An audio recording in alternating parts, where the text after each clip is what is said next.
আজকে আন্তর্জাতিক মাতৃভাষা দিবস। সবাই ফেসবুকে পোস্ট শেয়ার করছে, ইনস্টাগ্রাম হোয়াটসঅ্যাপে স্টোরি দিচ্ছে, কিন্তু তাদের মধ্যে কিছুজন আবার কালকে তাদের বাচ্চাদের ইংলিশ মিডিয়ামে স্কুলে পাঠাবে এবং ভাববে যে ইংলিশ মিডিয়ামে স্কুলে পড়লেই বাচ্চা কাচ্চা বেশি ইন্টেলিজেন্ট হয়। কথাটা কি সত্যি?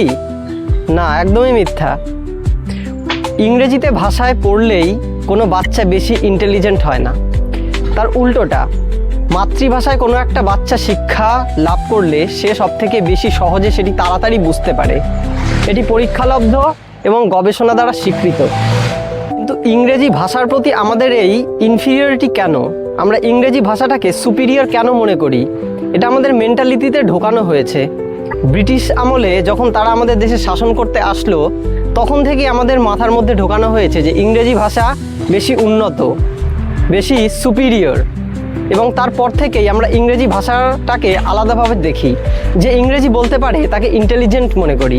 সে বাস্তবে কতটা ইন্টেলিজেন্ট সেটা আলাদা কথা, কিন্তু ইংরেজিতে বললেই কোনো সব কিছু কেমন যেন সুন্দর, ভালো লাগে।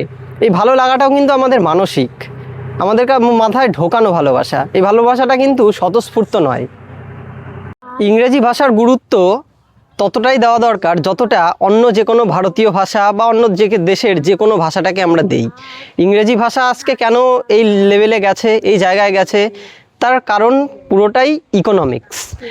ইংরেজি যে দেশগুলো বলে, ইউকে বা ইউএসএ, তারা আমাদের থেকে অনেক উন্নত, এবং সেই উন্নতর জন্যই সে দেশে শিল্প বেশি, ইন্ডাস্ট্রি বেশি, টেকনোলজি বেশি, আর তার জন্যেই তাদের ভাষাটাকেও সুপিরিয়র মনে হয়।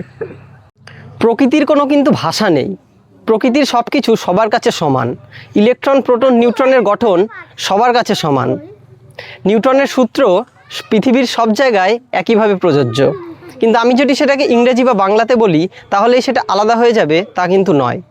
যে কোনো ভাষাকেই আমরা গুরুত্ব দেব, ইংরেজিকেও দেব, কিন্তু তাই বলে নিজের মাতৃভাষাকে বাদ দিয়ে নয়, নিজের মাতৃভাষাকে হেয় করে নয়, নিজের মাতৃভাষাকে লাঞ্ছিত করে নয়।